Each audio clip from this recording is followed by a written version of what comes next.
صحنه جرم امروز جزو یکی از وحشتناکترین صحنه‌های جرمی بود که پلیس روم تا به اون روز باهاش روبرو شده بود. پلیس وارد یک آپارتمانی میشه، یک جسد برهنه رو پیدا میکنه که متعلق به یک مرد بود. آثار شکنجه همه جای بدن قربانی وجود داشت و یک چاقو توی سینه‌اش باقی مونده بود.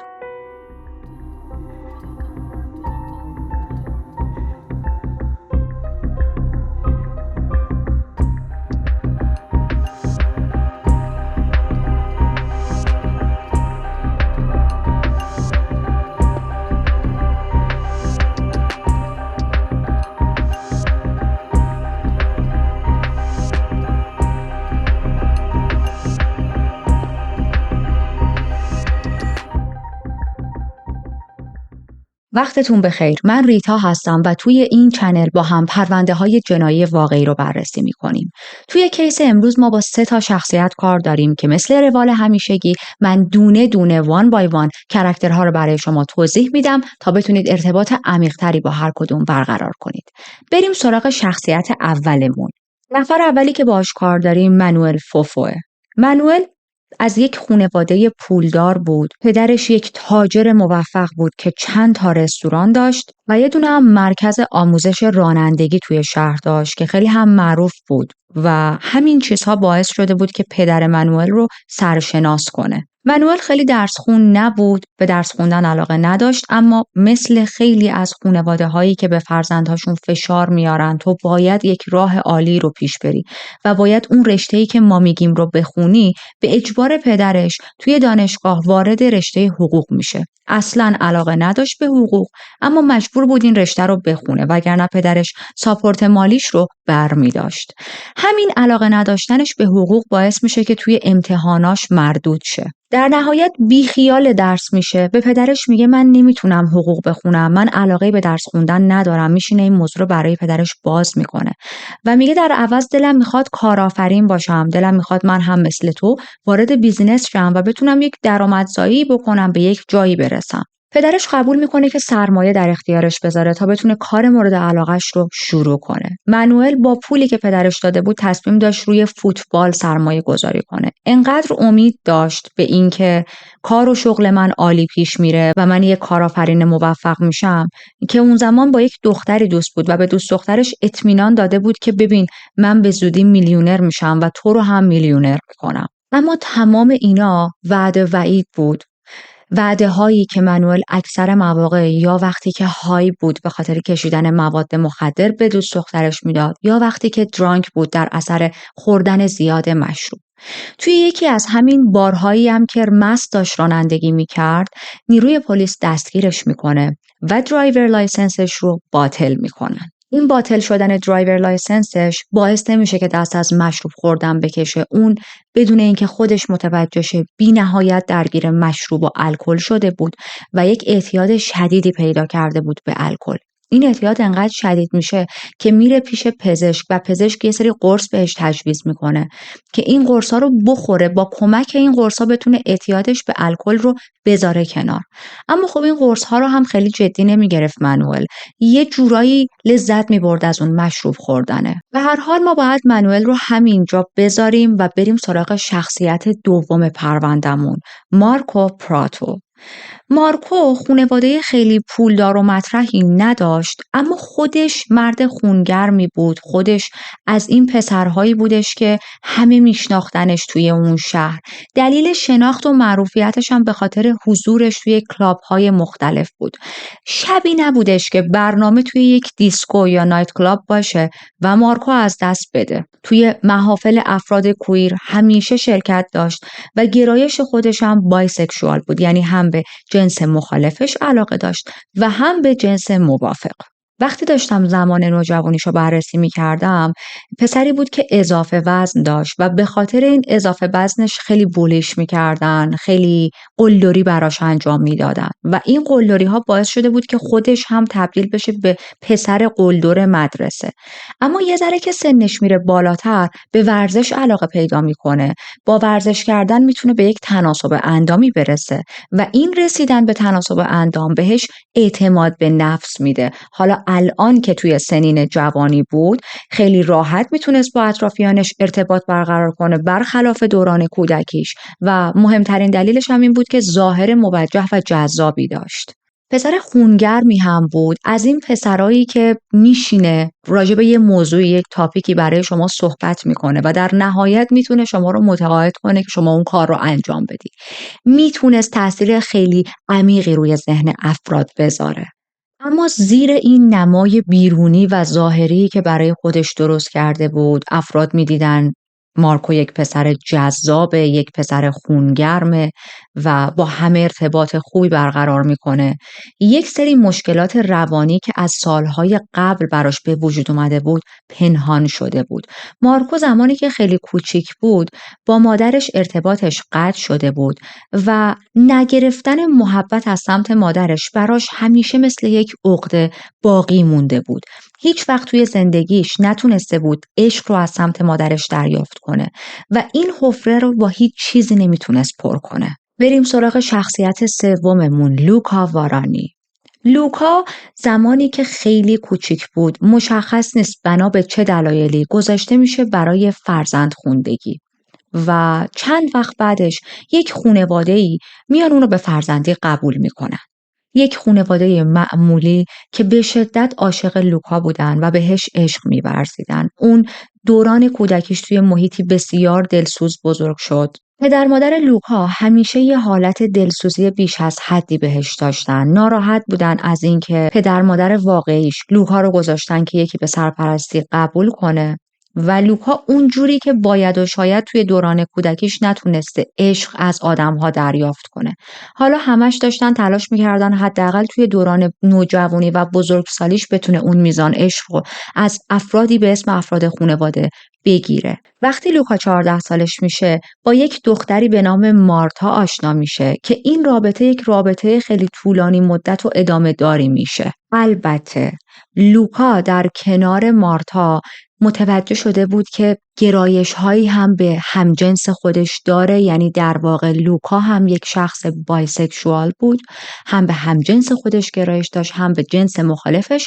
اما خب توی محیط خانواده یا به دوست دخترش نمیتونست این موضوع رو مطرح کنه و همیشه این گرایشی که به همجنس خودش داشت رو مخفی نگه داشته بود. سال 2016 تصمیم میگیره که تحصیل رو رها کنه. لوکا هم خیلی به درس خوندن علاقه نداشت و میره تا به عنوان مکانیک شروع کنه به کار کردن.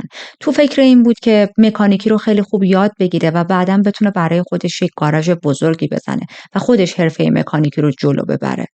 توی این سن لوکا با والدینش و یا با دوست دخترش مارتا دعواهای خیلی شدیدی میکرد، در حدی که گاهی اوقات مجبور میشد اصلا خونه نره و از شب تا صبح توی ماشین خودش بخوابه. نه اینکه خونوادش تو خونه راهش ندن، خود لوکا مثلا دوست نداشت بره خونه. حتی خیلی وقتها چندین و چند روز میرفت خونه دوستاش میموند. اگر با خانوادش بحثش میشد تلفنش رو خاموش میکرد، نمیذاشت خانوادش باش تماس بگیرن، یا اگر با دوست دخترش بحثش میشد همینطور. یه چند روزی میرفت گم میشد، ناپدید میشد و وقتی که یک مقدار آرومتر میشد دوباره برمیگشت سمت اعضای خانوادش یا دوست دخترش. از اونجایی که همه دیگه یه پا کاراگاه هستید میتونید تا الان حد زده باشید که توی این سه تا شخصیتی که ما معرفی کردیم ما قاتل و مقتول داریم. دلم میخواد قبل از شنیدن ادامه پرونده ببینم حدس شما چیه؟ فکر میکنید کدوم از این سه نفر میتونن مرتکب جرم شن؟ یا شاید 2 نفرشون قاتل هستن یا حتی شاید هر سه تاشون قتل انجام میدن؟ برای من بنویسید و بعد ادامه پرونده رو گوش کنید تا در انتها ببینم حدس کدومتون درست بوده.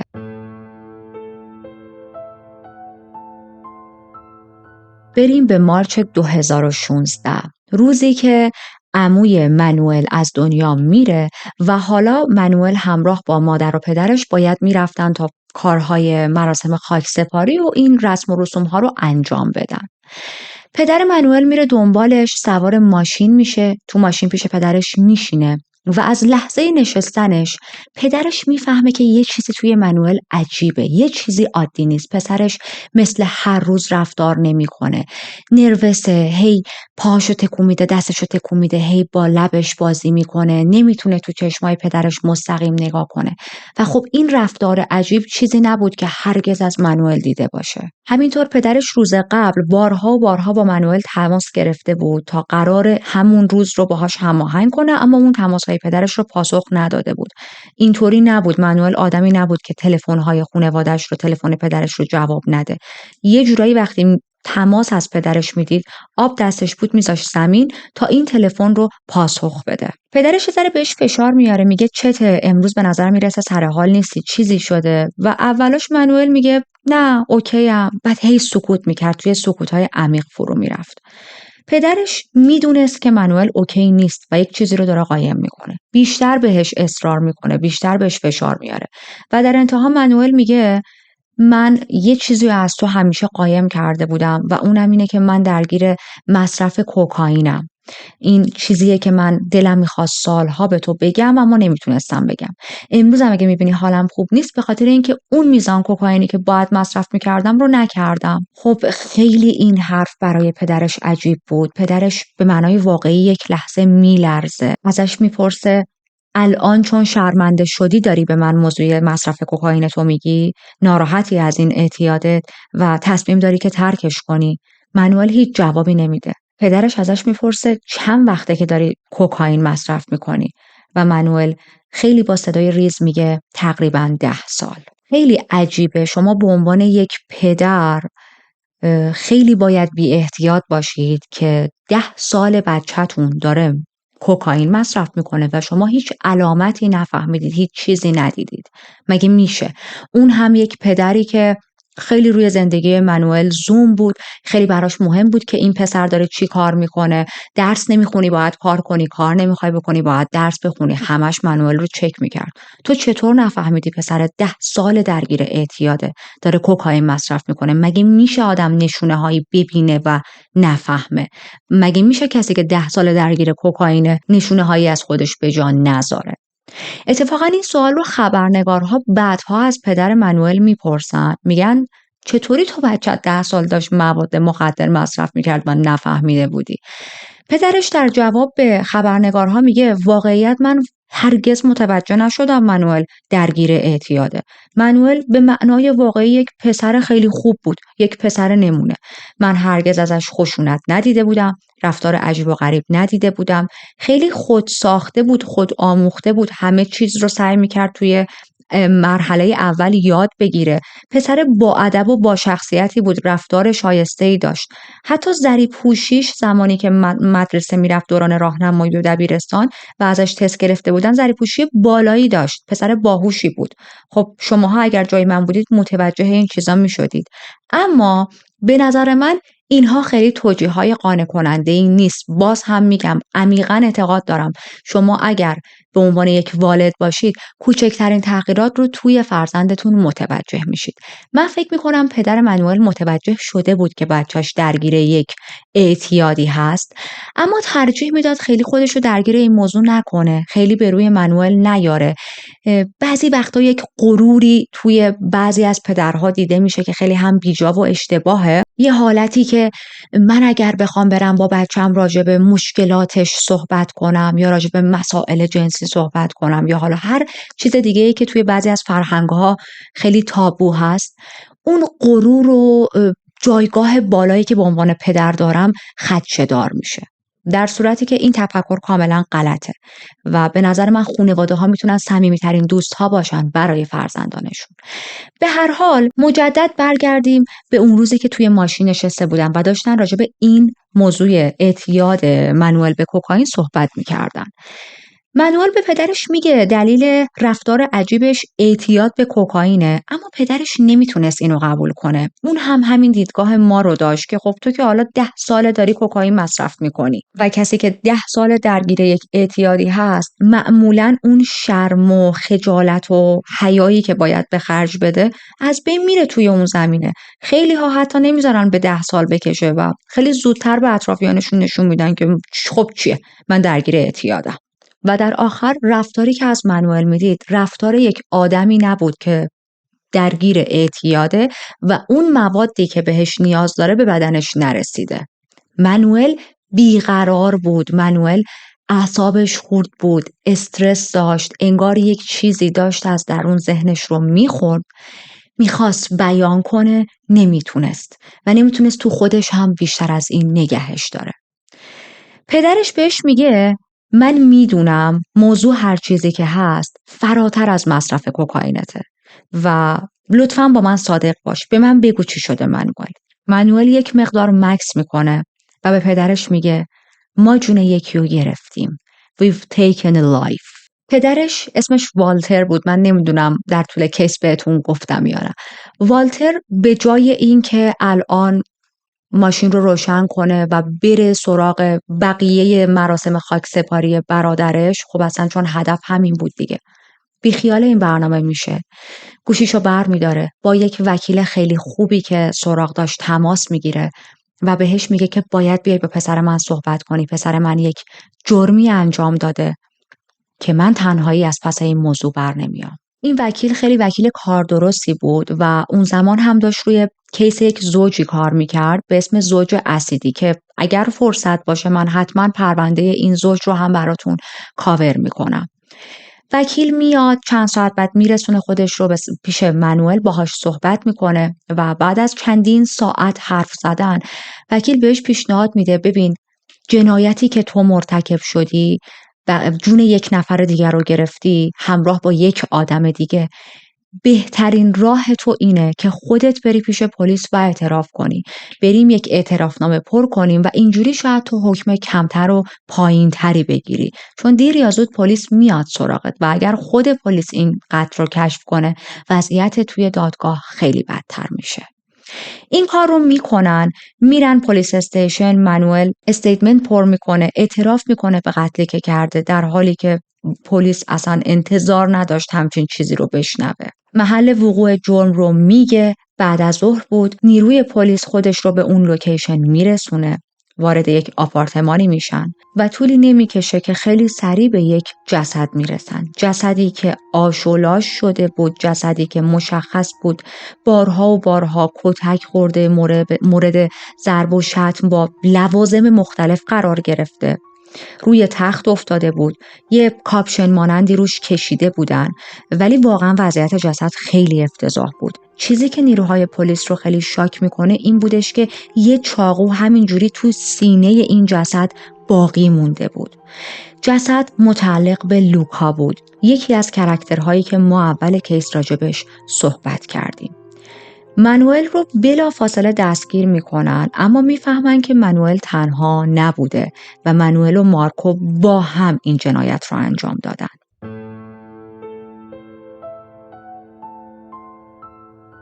حالا ما بریم ببینیم چه اتفاقی اصلا افتاده، چه جوری شده که کار به یه همچین قتلی رسیده. منوئل و مارکو از طریق اعتیادی که داشتن با همدیگه آشنا میشن، با هم دوست میشن، خیلی وقتها به هم یک مواد مخدری میفروختن، خیلی وقتها از هم میخریدن، خیلی وقتها با هم برنامه میذاشتن که یه جا جمع شن و هر حالا دراگی که دستشون میومد رو مصرف کنن. حالا الان توی کیس منوئل سوای موضوع قتل، موضوع خرید و فروش مواد مخدر هم اضافه شده و طبق اعترافات خودش اون هزاران هزار دلار تا به حال برای مواد مخدر خرج کرده بود و هزاران هزار دلار هم از راه فروش دراگ مختلف به آدم‌ها به دست آورده بود. توی صحبتاش با نیروی پلیس میگه من انقدر درگیر کشیدن موادهای مختلف بودم که خیلی وقتها وقتی فستیوال‌های میوزیک مختلف رو میرفتیم من تمام اون روزها فقط های بودم، روی مواد مخدرهای مختلف در حال رقصیدن بودم و چقدر هم توی اون فستیوال ها من مواد به بقیه میفروختم. منوئل و مارکو این اواخر خیلی با هم صمیمیتر شده بودن و تقریبا یه روز در میون، چند روز در میون هم رو میدیدن، قرار میذاشتن، این ور اون ور میرفتن، با هم یک موادی میکشیدن. توی یکی از همون قرارهایی که با هم گذاشته بودن، خیلی های بودن و داشتن با هم صحبت میکردن، این ایده میاد توی سرشون که اگر ما یک نفر رو بکشیم چه اتفاقی میفته؟ چه جوریه؟ کشتن یک نفر چه حسی میتونه داشته باشه؟ و خب وقتی شما روی یک دراگی باشید، عواطفتون، احساساتتون چند برابر میشه. حالا اگر ترستون چند برابر میشه، اگر یک شجاعت مضاعفی به شما میده. و توی این کیس ما داریم میبینیم این دو نفر یک اعتماد به نفس کاذبی به دست آوردن بر اثر مصرف مواد مخدر، که در طی این اعتماد به نفس دارن راجع به کشتن آدم صحبت میکنن.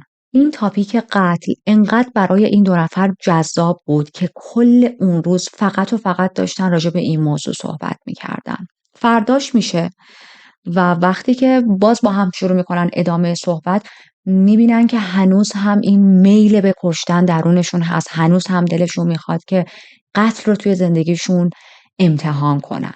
تصمیم میگیرن شب که شد سوار ماشین شن و برن یک قربانی پیدا کنن. این کار رو هم میکنن، اما دنبال قربانی پسر بودن. هر دوی این افراد بایسکشوال بودن و توی ذهنشون این پلن رو چیده بودن که ما میریم یکی رو پیدا میکنیم، بهش به روش‌های مختلفی که دوست داریم و فانتزی‌های جنسیمونه تجاوز میکنیم و بعد هم در انتها میکشیمش، ببینیم همه اینا چه مزه‌ای میده. اون شب تمام خیابونا رو میگردن، اما تمام افرادی که میدیدن یا کاپل بودن، کاپل هایی که خب بالاخره با هم، شما وقتی مثلا یک آقا رو با یک خانم میبینی که نمیتونی بری و بدزدیش، و یا خانم بودن، اینا هم قربانی خانم نمیخواستن. میبینن اینجوری فایده نداره، هر چقدر هم توی خیابونا بگردن یا گروه‌های بزرگی از مردهای تنها رو دارن میبینن، یا کاپل میبینن یا دختر، و خب هیچ کدوم از اینا نمیتونه مورد هدف قرار بگیره، هدفهای سختی هستن. نظرشون رو عوض میکنن، میگن چطوره که ما این همه مرد رو برامون میشناسیم، این همه پسر میشناسیم و خب از یکی از اونها استفاده کنیم، به یکی از اطرافیانمون، یکی از پسرهایی که میشناسیم زنگ بزنیم و بهشون بگیم بیان جونشن به ما.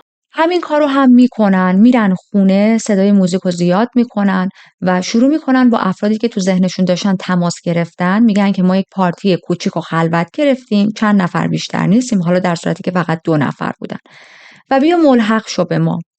اولین نفری که بهش زنگ میزنن یه پسری بود به نام دامیانو با این 2 نفر دقیقاً به خاطر موضوع خرید و فروش کوکائین و بقیه مواد مخدر آشنا شده بود. ارتباط این 3 نفر هم خیلی بخوام خلاصه کنم همینطوری بود.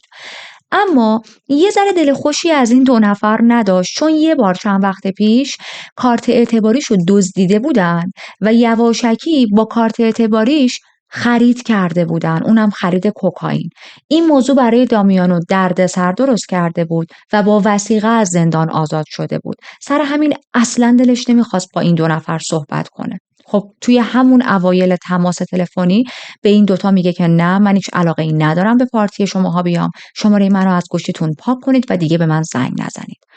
خب اولین نفری که مد نظر داشتن کنسل میشه، نمیاد، و چه شانسی هم میاره دامیانو. منوئل اینجا یک نظری داشت، میگه ببین ما باید سعی کنیم به پسرهای زنگ بزنیم که کارشون گیره، الان از خداشونه پاشن بیان خونه ما.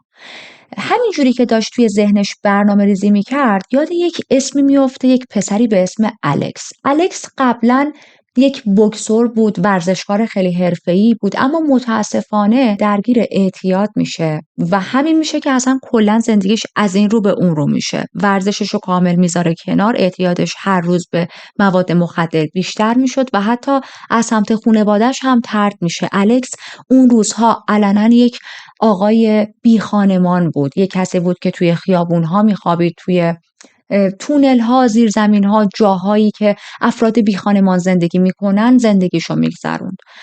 خب از خداش بود که بتونه یه شبی بیاد داخل یک آپارتمانی، یه جای گرم و نرم، و واسه یک شبم که شده جای راحت بتونه بخوابه تا صبح. با الکس تماس میگیرن و اتفاقا همونجوری که برنامه ریخته بودن الکس قبول میکنه، با روی باز میگه آره حتما میام، به جمعتون میپیوندم. الکس میرسه، یه کوکتل براش درست میکنن. توی این کوکتل داروهای خواب‌آور ریخته بودن و مقدار زیادی هم ریخته بودن، اونقدری که طعم این کوکتل تغییر کرده بود. الکس به محض اینکه این قلوپ اول کوکتل رو میخوره یه طعم خیلی تلخ و زننده و بدی میزنه تو گلوش و بدش میاد. میگه که این کوکتل چیه درست کردید؟ چرا طعمش یه جوریه؟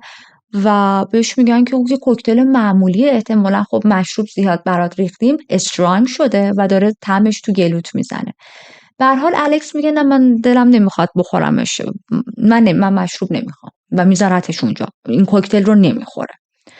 خیلی هم دیگه حوصله اینو نداشت که با این دو نفر صحبت کنه، خسته بود، دلش میخواست روی یک مبل نرمی بگیره بخوابه.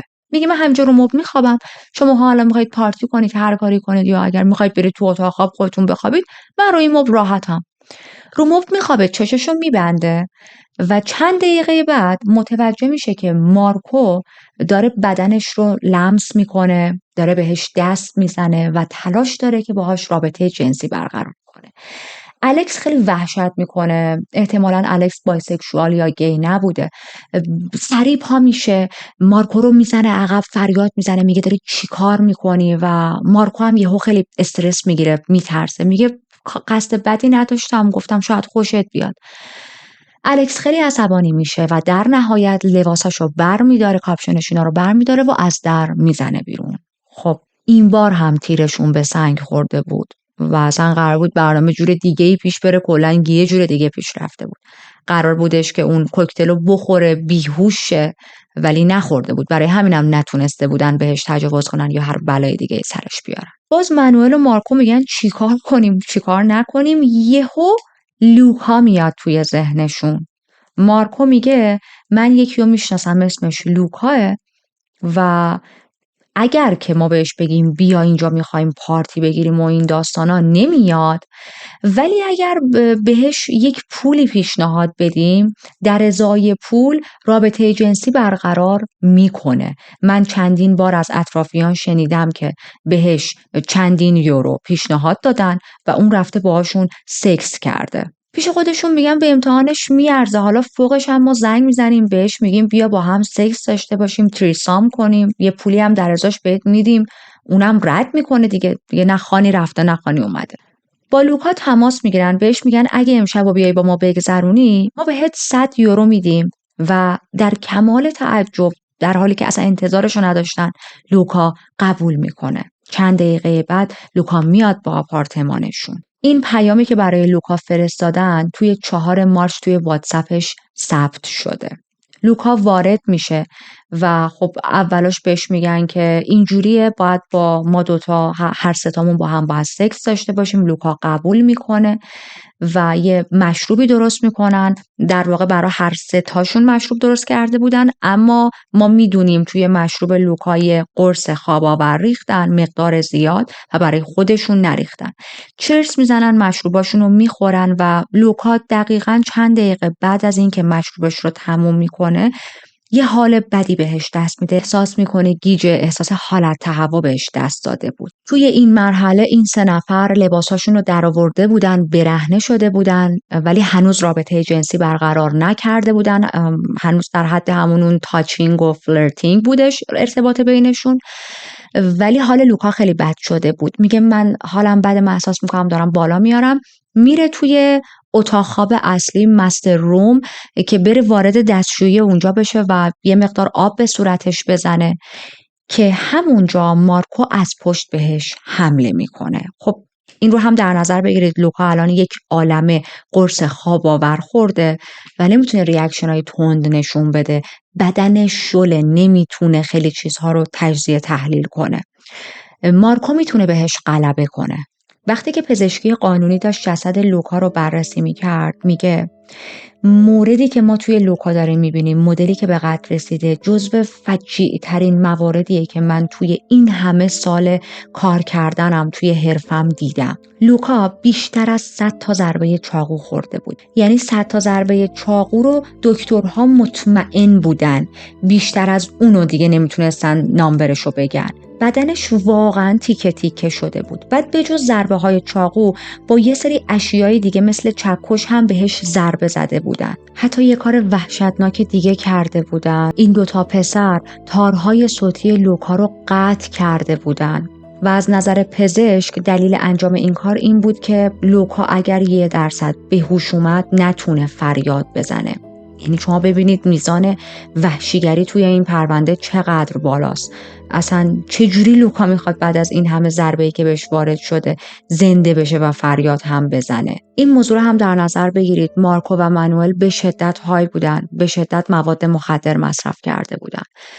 بعد از اینکه بارها به لوکا تجاوز کردن، چنین بلاهایی رو سرش آوردن و دیگه انرژیشون تموم شده بود، خسته شده بودن، تازه عقلشون میاد سر جاش که ای وای ما چه غلطی کردیم و باید از شر جسد خلاص شیم. از شر جسد که نمیتونیم به این راحتی خلاص شیم، پس حداقل مدارک و آثار جرم رو از بین ببریم.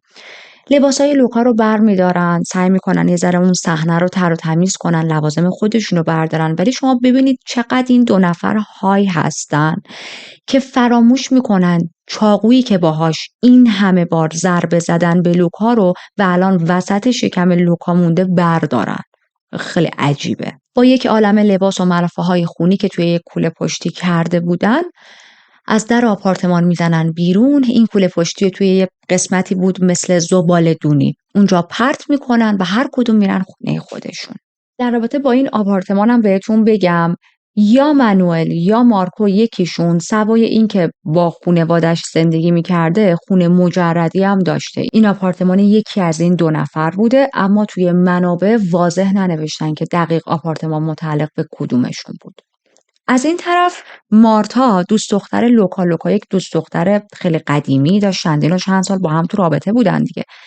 بارها و بارها با گوشی لوکا تماس میگیره، سعی میکنه باهاش ارتباط برقرار کنه، اما خب هیچ جوابی از سمت لوکا دریافت نمیکرد. تا صبح همینجوری چندین و چند بار زنگ میزنه، پیام میذاره، تا اینکه بالاخره ساعت 9:30 صبح یه پیامی از سمت لوکا میگیره. لوکا بهش تکست زده بود که ببخشید من خواب بودم، نگران من نشو، به محض اینکه وقت کنم به پیامات پاسخ میدم. یادتونه گفتیم لوکا یه عادتی داشت، هر از گاهی وقتی با خانواده‌اش دعواش میشد یا وقتی با دوست دخترش بحثش میشد یهو چند روز میرفت، اصلا تماساشو جواب نمیداد، پیامهاشو جواب نمیداد.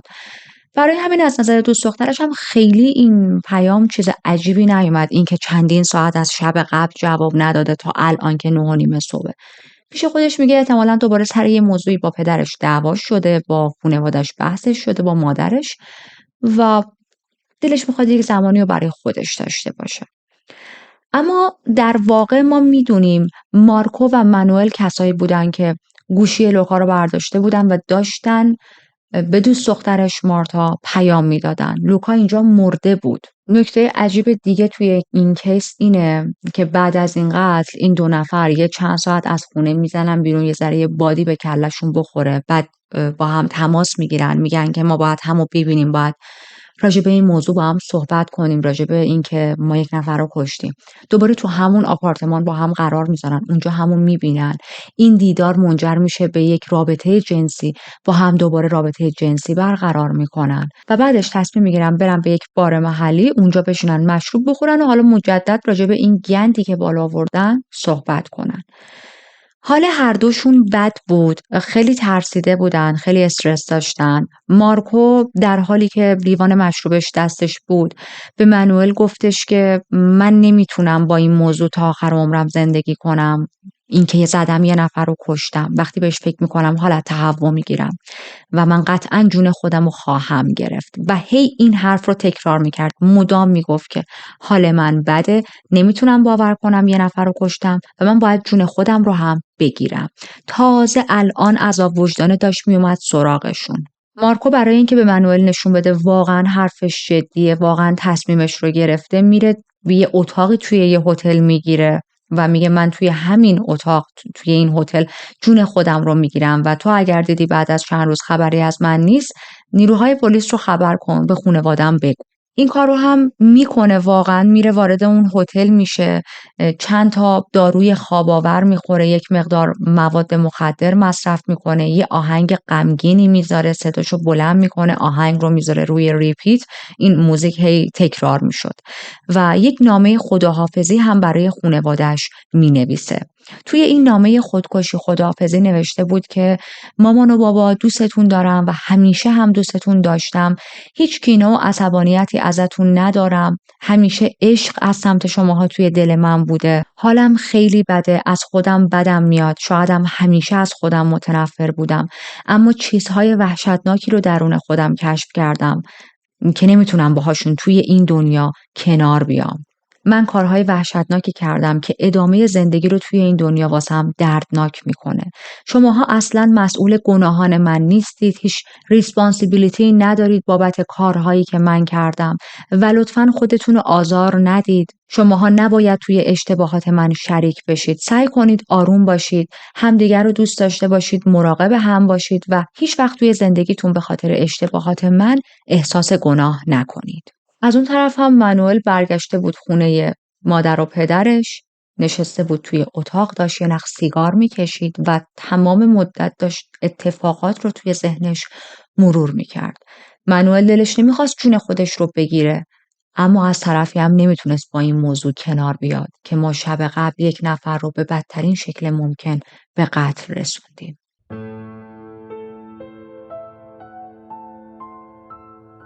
حالا ما الان رسیدیم به اونجای پرونده که شب قبل پدر منوئل داشت مدام باهاش تماس میگرفت. منوئل تماسهای پدرش رو پاسخ نمیداد چون مشغول تجاوز و قتل یک نفر بود. پدرش میاد دم در خونه، بهش میگه که مثلا حاضر شو، باید بریم برای مراسم خاکسپاری عموت. منوئل میشینه توی ماشین. پدرش متوجه حالتهای غیر طبیعی پسرش میشه و همون میشه که منوئل اعتراف میکنه ما یه کار وحشتناک کردیم، ما جون یک نفر رو گرفتیم.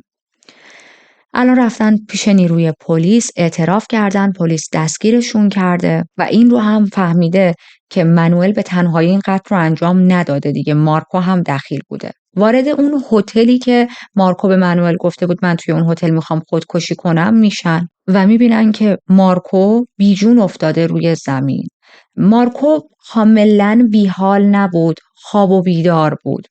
میزان دارویی که برای خودش ریخته بود تا اون حدی نبود که بتونه جونش رو بگیره. دستگیرش میکنن، میبرنش به بیمارستان تا اینکه معده‌اش رو شستشو بدن، بهبود پیدا کنه تا بتونه برای دادگاه ها حاضر شه. منوئل رو میبرن توی اتاق بازجویی تا باهاش صحبت کنن و خیلی عجیبه. تمام مدت که نیروهای پلیس دارن بهش میگن انگیزتون از قتل چی بود؟ چرا این قتل رو انجام دادین؟ جزئیات رو برای ما تعریف کنین. منوئل فقط و فقط روی یک موضوع فوکوس کرده بود. مدام به نیروی پلیس میگفت ببینید درسته من اون شب با مارکو رابطه جنسی برقرار کردم و ما میخواستیم یک تریسامی رو هم انجام بدیم، ولی من 100% گرایش استریت دارم. یعنی من فقط به جنس مخالفم علاقه دارم. من بایسکشوال نیستم، من گی نیستم. اوکی، who cares؟ نیروی پلیس فقط داشت میگفتش که دیتیلز رو به ما بده و این به جای اینکه بیاد جزئیات و انگیزه و اینا رو تعریف کنه، هی چند تا جمله در میون میگفت این رو در نظر داشته باشید که من استریتم. این رو در نظر داشته باشید که من گرایشی به همجنس خودم ندارم. اون شب من چون های بودم خواستم که با مارکو هم سکس کنم. به هر حال برای پلیس نحوه آشناییش با مارکو رو تعریف میکنه، میگه یه مهمونی بود برای نیویر، برای شب سال نو ما اونجا با هم آشنا شدیم. همه چیز رو میگه، جاهایی که میرفتن، اینکه با هم خیلی مواد مخدر میکشیدن. حتی به طرز عجیبی قاطی صحبت‌هاش میگه که ما چند بار با هم رابطه جنسی هم برقرار کردیم، رابطه جنسی اورال من با مارکو برقرار کردم. یادش رفته بود دیگه اینجا که هی باید زوم کنه، فوکوس کنه، هی بگه من استریتم. میگه که ما خیلی تلاش داشتیم رابطمون مخفی باشه چون خیلی میترسیدیم اگر برچسب همجنسگرا به ما توی جامعه بزنن. این موضوع خیلی برامون مهم بود. مارکو یه مقدار که حالش بهتر میشه و الان دیگه از بیمارستان اومده بیرون، وقتشه که نیروهای پلیس باش بازجویی کنن، میاد همه چیزو میندازه گردن منوئل. البته این رو هم بگم منوئل هم همه چیزو میندازه گردن مارکو. این میگه که بیشتر پروسه قتل رو اون انجام داد، اون میگه این انجام داد. یک الگوی یکسانی که ما توی خیلی از پرونده هامون باهاش روبرو شدیم. دوستانی که با هم یک قتلی رو مرتکب میشن، زوجهایی که با هم یک قتلی رو مرتکب میشن یا چندین قتل، و وقتی که گیر میافتن میندازن گردن طرف مقابلشون. خب از اونجایی که هیچ کدوم از این 2 نفر قبول نمی‌کردن که قتل رو کی انجام داده و خودشونو می‌کشیدن کنار، میگفتن من بیگناهم، بیشترین قتل رو طرف مقابلم انجام داده، پلیس نمیتونست اعتراف دقیقی ازشون به دست بیاره. دوباره برمیگردن به مدارک پزشکی قانونی و از پزشک‌ها میخوان که یه دور دیگه جسد لوکا رو بررسی کنید، ببینید که بر اساس حالا جسد به نظر شما کدوم از اینا مقصر بودن. دوباره صحنه سازی میکنن تمام اتفاقات رو و بعد از صحنه سازی به این نتیجه میرسن مهم نیست کدوم بیشتر کدوم کمتر، مهم اینه که هر دوی این آدم‌ها با خشونتی یکسان به لوکا حمله کردن. جوری که لوکا جسدش تیکه تیکه شده بود، جوری که توی چند ساعت همچین بهش حمله شده بود انگار یک عالمه حیوان وحشی هم حتی وقتی به آدم حمله کنن آدم اینطوری تیکه پاره نمیشه، نشون دهنده اینه که هر 2 نفر به یک اندازه توی این قتل مشارکت داشتن. یک نفر به تنهایی، اون هم یک نفری که های روی دراگ و خیلی وقتها آدم‌ها وقتی های هستن دست و پاشون شل میشه یا فوکوس ندارن که یه کاری رو خیلی دقیق انجام بدن، نمیتونه چنین قتلی مرتکب شه. این قطعاً کار 2 تا نیروی بدنیه. توی دادگاه‌هاشون یه چیز دیگه هم مشخص میشه. حالا که مارکو دستگیر شده بود، چندین و چند پسر میان و به عنوان شاهد شهادت میدن که مارکو بارها تلاش کرده بود که به ما تجاوز کنه و یا به ما تجاوز کرده بود. یعنی پرونده های اقدام به تجاوز و یا تجاوز هم در کنار این پرونده قتل برای مارکو باز شده بود. پلیس میبینه که این آدم اصلا سابقه خوبی نداشته. روش تجاوز کردناش هم اینجوری بود که به خاطر کشیدن یک مواد مخدر یا خوردن یک مشروب این پسرها رو دعوت میکرد به یک لوکیشنی، بهشون مواد مخدر میداد یا به قول خودمون چیز خورشون میکرد که بیهوشن و بهشون تجاوز میکرد، یا خیلی وقتها در حالی که اینا بهوش هم بودن رابطه جنسی بدون رضایت برقرار میکرد که خب همون تجاوز میشه دیگه. در انتها هم این پسرا میرفتن میترسیدن از شکایت کردن، چون اول از همه توی اون جامعه میخواستن به خود قربانی برچسب بزنن که تو به عنوان یک پسر دیگه به تو تجاوز کرده، وای تو گی، وای خاک تو سرت، برچسبایی که ما خیلی میبینیم توی جوامع. واسه همین هیچ وقت از مارکو شکایت نکرده بودن. اما الان که میدیدن مارکو به خاطر تجاوز و قتل به یک نفر دیگه دستگیر شده، یک شهامتی پیدا کرده بودن و تو دادگاه حضور پیدا کردن. توی دادگاه مسیرهای قضایی مارکو و مانوئل خیلی زود از هم جدا شد. مارکو تصمیم گرفت که ادعای بیگناهی کنه. خب وقتی که یک مجرمی ادعای بیگناهی کنه دادگاهاش طولانی تر میشه، بیشتر کش میاد و وقتی که گناهکار بودنش هم ثابت شه میتونه حکمهای بدتر و سختری بگیره، یعنی خیلی ریسکیه. اما مانوئل به توصیه وکیلش، وکیلی که پدرش براش گرفته بود، جنایت خودش رو میپذیره، گناهکار بودنش رو میپذیره و این به این معنیه که دیگه محاکمش خیلی سریعتر جلو میره. همینطور کلاً مجرم هایی که گناهکاری خودشون رو قبول میکنن ممکنه گاهی اوقات حکمهای نرمتری بگیرن.